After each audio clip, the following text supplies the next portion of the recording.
Assalamualaikum warahmatullahi wabarakatuh. Perkenalkan, nama saya Muhammad Rizky Hafisaputra dengan NIM 8111422383. Di sini saya akan menjelaskan materi yang keempat, hukum internasional, yaitu subjek hukum internasional. Subjek hukum internasional adalah pemegang segala hak dan kewajiban menurut hukum internasional. Secara hierarki, negara adalah subjek hukum utama, sementara subjek hukum yang lain berlaku hak dan kewajibannya hanya dalam kondisi tertentu. Nah, subjek hukum internasional terdiri dari negara, organisasi internasional, palang merah internasional, tahta suci Vatikan, individu, organisasi pembebasan, kaum pemberontak, dan perusahaan multinasional. Kita akan memasuki yang pertama, yaitu negara. Negara adalah subjek hukum yang paling utama, terpenting, dan memiliki kewenangan terbesar sebagai subjek hukum internasional. Negara memiliki semua kecakapan hukum, kapan suatu kesatuan atau entiti dapat disebut sebagai negara, penyandang hak dan kewajiban dalam hukum internasional.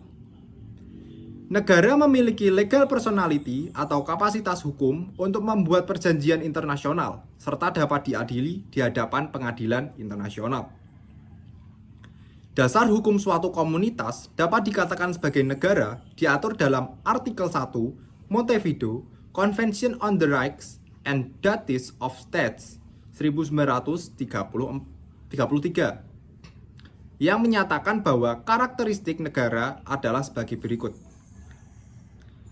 Pertama, memiliki suatu wilayah yang pasti atau fixed territory. Wilayah yang pasti merupakan persyaratan mendasar adanya suatu negara. Meskipun demikian, tidak ada persyaratan dalam hukum internasional bahwa semua perbatasan sudah final dan tidak memiliki sengketa perbatasan lagi dengan negara-negara tetangga, baik pada waktu memproklamasikan sebagai negara ataupun setelahnya. Hukum internasional juga tidak menyaratkan batas minimum maupun maksimum wilayah suatu negara. Sehingga ada negara dengan wilayah yang sangat sempit terkenal dengan negara-negara mini. Sebaliknya ada negara-negara yang dengan wilayahnya sangat luas seperti Cina, Rusia, Amerika Serikat, juga Indonesia. Lalu negara juga harus memiliki permanent population atau penduduk tetap. Negara tidak akan eksis tanpa penduduk karena persyaratan yang dimaksudkan untuk stable community. Tidak ada persyaratan jumlah minimum penduduk yang harus dimiliki suatu negara. Persyaratan mengenai penduduk juga tidak dipengaruhi oleh penduduk suatu negara yang nomaden. Hukum internasional juga tidak menyaratkan bahwa penduduk haruslah homogeneus. Kriteria a stable population merujuk pada kelompok individu yang hidup di wilayah negara tertentu. Lalu selanjutnya itu memiliki pemerintahan atau government. Pemerintahan yang dimaksud dalam pemerintah adalah pemerintah yang berdaulat, mampu menguasai organ-organ pemerintahan secara efektif dan memelihara ketertiban dan stabilitas dalam negeri yang bersangkutan. Pengertian berdaulat tidak dapat ditafsirkan bahwa pemerintah yang bersangkutan tidak pernah diinterferensi pihak manapun dalam menentukan kebijakannya. Lalu memiliki kemampuan untuk melakukan hubungan internasional. Itu adalah syarat negara, ya. Memiliki kemampuan untuk melakukan hubungan internasional dengan negara lain atau capacity to enter into relation with other states, yaitu kemampuan untuk melakukan hubungan dengan negara lain merupakan manifestasi dari kedaulatan. Suatu negara yang merdeka tidak di bawah kedaulatan negara lain akan mampu melakukan hubungan dengan negara lain. Suatu negara dikatakan merdeka atau legal independence jika wilayahnya tidak berada di bawah otoritas berdaulat yang sah dari negara lain. Kemampuan untuk melakukan hubungan dengan negara lain adalah kemampuan dalam pengertian yuridis, baik berdasarkan hukum nasional maupun internasional, bukan kemampuan secara fisik. Lalu yang kedua kita ke organisasi internasional. Organisasi internasional adalah suatu organisasi yang dibentuk dengan perjanjian internasional oleh dua negara atau lebih, berisi fungsi, tujuan kewenangan, asas, struktur organisasi. Organisasi internasional diakui sebagai subjek hukum Indonesia yang berhak menyandang hak dan kewajiban dalam hukum Indonesia. Barulah sejak keluarnya advisory opinion, Mahkamah Internasional dalam kasus reparation for injuries suffered in the service of the United Nations 1949. Organisasi internasional merupakan international person karena merupakan subjek hukum internasional dan mempunyai legal personality yang diartikan dapat memiliki hak dan kewajiban dalam hukum internasional. Dapat mengajukan klaim internasional, juga memiliki imunitas di wilayah negara anggotanya. Suatu organisasi internasional pada umumnya memuat legal capacity atau legal statusnya, baik di depan hukum nasional, negara-negara anggotanya, maupun di depan hukum internasional. Tanggung jawab suatu organisasi internasional akan muncul bila mana ada pelanggaran kewajiban hukum internasional, dan pelanggaran itu dapat dialihkan pada organisasi internasional. Munculnya organisasi internasional pada hakikatnya didorong oleh keinginan untuk meningkatkan dan melembagakan kerjasama internasional secara permanen dalam kaitannya dengan usaha bersama untuk mencapai suatu tujuan bersama. Organisasi internasional diklasifikasikan menjadi 4 kategori yang berdasarkan pada keanggotaan dan maksud atau tujuannya, yaitu yang pertama, organisasi internasional antar pemerintah dengan keanggotaan global dengan maksud dan tujuan yang umum, contoh LBB dan PBB. Yang kedua, organisasi internasional antar pemerintah dan keanggotaan global dan tujuannya yang spesifik, contohnya badan-badan khusus dari PBB, misalnya World Bank, ILO, UNESCO, dan lain-lain. Lalu yang selanjutnya itu organisasi internasional antar pemerintah dengan keanggotaan yang regional dengan maksud dan tujuan umum. Contoh EEC atau European Economic Community. Lalu selanjutnya organisasi internasional antara pemerintah dengan keanggotaan regional dan dengan maksud dan tujuan yang khusus atau terbatas. Contohnya NATO atau North Atlantic Treaty Organization. Lalu yang ketiga ada Palang Merah Internasional.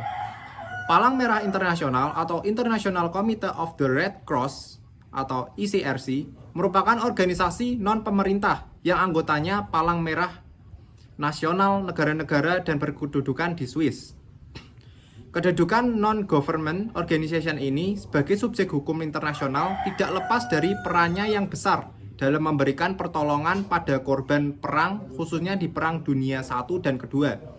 Di samping itu, non-government organization ini memberi kontribusi yang besar pada pembentukan Konvensi-Konvensi Jenewa 1949 yang mengatur tentang hukum perang atau hukum humaniter internasional. Meskipun mendapatkan status sebagai subjek hukum internasional, tetapi dalam ruang lingkup yang sangat terbatas, ICRC hanya bergerak di bidang kemanusiaan, yang memberikan perlindungan terhadap korban perang baik skala domestik maupun internasional. Meskipun mendapatkan status sebagai subjek hukum internasional, tetapi dalam ruang lingkup yang sangat terbatas, ICRC hanya bergerak di bidang kemanusiaan dan memberikan perlindungan terhadap korban yang baik skala domestik maupun internasional. Lalu yang keempat, ada Tahta Suci Vatikan.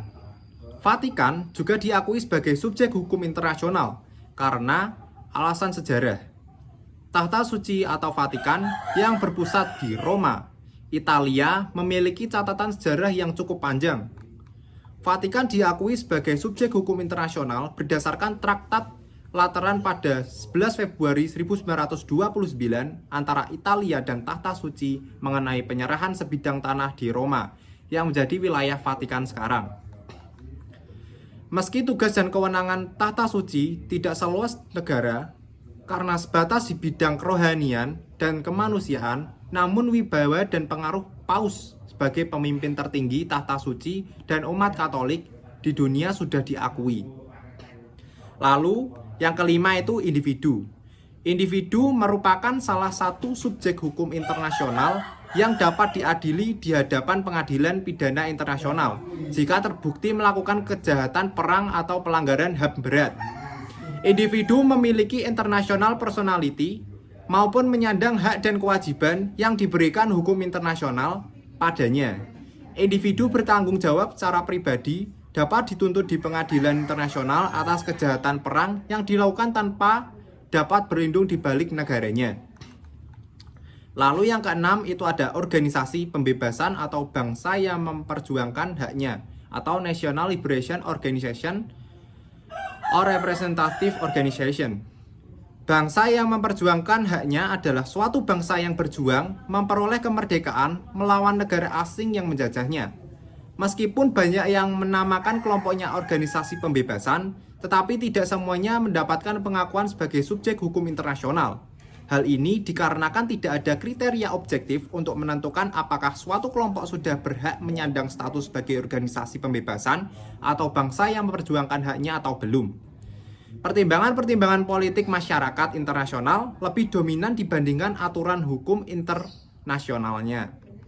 Untuk itu, kemampuan kelompok tersebut untuk meyakinkan masyarakat internasional mengenai keberadaan dan cita-cita yang mereka perjuangkan saat menentukan ada tidaknya atau besar kecilnya dukungan masyarakat internasional pada kelompok mereka. Lalu yang ketujuh itu kaum pemberontak.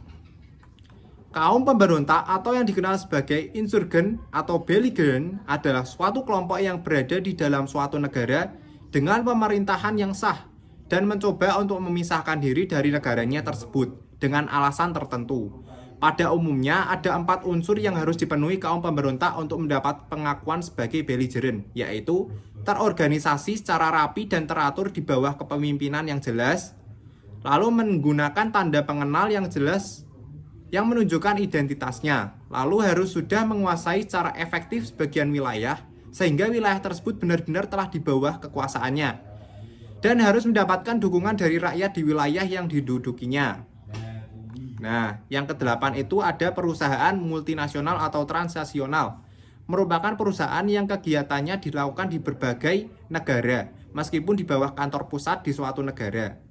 Contohnya, perusahaan adalah General Motors, Ford, Toyota, dan lain-lain. Sekian penjelasan dari saya. Apabila ada kesalahan, mohon dimaafkan. Wassalamualaikum warahmatullahi wabarakatuh.